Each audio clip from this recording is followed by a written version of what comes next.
Mauday na among biyahe lode, paingon nami ani sa North Cebu.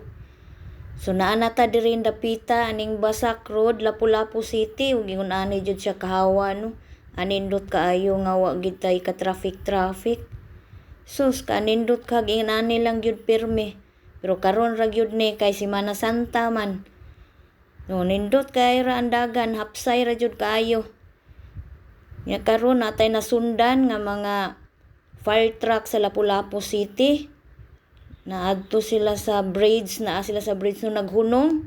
Ug kami nahibungan nung naa sila sa bridge, pero sa balita doon na daw di ay kunoy ni ambak din ha, maunang murag sila ining rescue ang mga nara sila on din sila naghunong. Sila ay nag-rescue atong doon na daw ining ambak dihan dapita. So padayon tagdagan ug mauna ni pod perting hawana lang gihapon no mga lodi. Sus anindot kaayo gyud inani lang unta pirme. Pero di man pwede. Karon naabot na tagliluan. So maghapit lang sa tagkaon kay gipanggutom naman gyud ni laban ning atong driver diri dapita. Hapit sa tagkadiyot diare na may jabe ring unahan. So drive-thru lang sa ta para naalagi tay masima-sima di ta mapasmo. Diyan na mao na ni amo ang gi-order diri, naghuwat nami sa mong order. Og diyan na gyud. So karon na naman tay pagkaon. Diretso na punta sa tong tuyo ug mao ni una namo nga gitan-aw. Swimming pool raman, so wag gyapon mi kauyon kay nangita man mi kaning dagat, nangita na pud mi dito sa unahan ani mga lodi. So mao ni among nakit-an. Public lang ni siya, wala ni siya bayad. So nagtanaw-tanaw lang gyud mi diri, nindot masad unta gyud diri dapita. Limpyo, nindot kay ang dagat.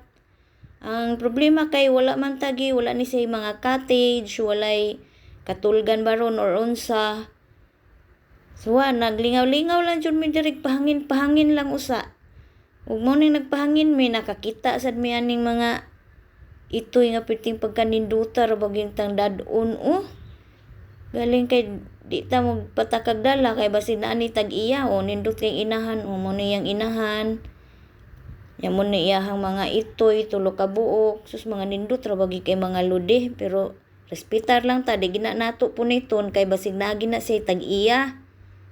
So padayon lang gihapon mi diri pahangin-hangin mga lodi. Naguna-huna og asa na pud mi ani paingon rong taod-taod. Humaw na mga lodi karon sa kinatumyan dai ni sa Luyang Carmen Cebu mga lodi, nindot kay ilang dagat diri. Kaso wala man gud sila mga kuan, cottages or kanang katulgan lang ba. So nakadesisyon mi mga lodi nga mangita na pud mi glain. Mulakaw na pud mi adto sa unahan para na jud may kastihan. Pero wa jud koy laing masulti dianing dapita, nindot jud kaayo ilang dagat.